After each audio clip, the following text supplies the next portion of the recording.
निर्दोष मुक्तता केलेली आहे। कुठलाही पुरावा आहे तो मिळू शकलेला नाही, त्यामुळेच कुठेतरी या सगळ्यांना आहे ते निर्दोष मुक्तता केलेली कोर्टाने पाहायला मिळते। कारण की ज्या पद्धतीने साक्ष वगैरे नोंदवली होती या साक्षेमध्ये तफावत निर्माण झाली होती, त्यामुळे जो तपास केला होता त्यामध्ये तपासामध्ये देखील काही गोष्टी आहेत त्या आढळून आलेल्या नाहीयेत असं स्पष्ट झालेलं पाहायला मिळते। त्यामुळे हे जे काही सगळे आरोपी होते या सगळ्या आरोपींना निर्दोष मुक्तता मिळालेली आहे। त्यामुळे कुठेतरी निंबाळकर कुटुंबियांना फटका जरी मोठा बसला असला तरी आहे ते पाटील कुटुंबियांना याचा मोठा दिलासा मिळाला असंच म्हणावं लागणार आहे। कारण की 20 वर्षापासून हा खटला सगळा सुरू होता आणि या 20 वर्षाच्या खटल्यानंतर कुठेतरी न्याय मिळेल असं ओमराजे निंबाळकर यांना वाटत होतं। यातला कोणतरी आहे तो आरोपी होईल अशा पद्धतीचं चित्र आहे ते दिसत होतं, मात्र असं न होता सगळ्या आरोपींना निर्दोष मुक्तता आहे ते कोर्टाकडून करण्यात आलेला आहे। त्यामुळे हा मोठा निकाल आहे तो दिलेला मानावा लागणार आहे। सध्या राणा जगदीश सिंह पाटील आहे त्यांचे वडील खरं तर पद्मसिंह पाटील यांना मोठा दिलासा मिळालेला पाहायला मिळतोय, मात्र ओमराजे निंबाळकर यांना हा झटका म्हणावा लागणार आहे। कारण की 20 वर्षापासून ही प्रतीक्षा होती की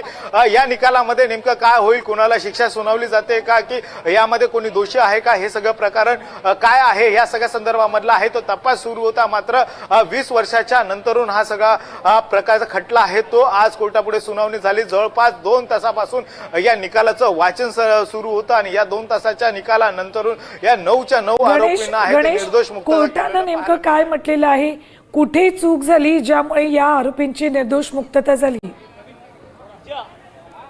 तपासात कुठे चूक झाली?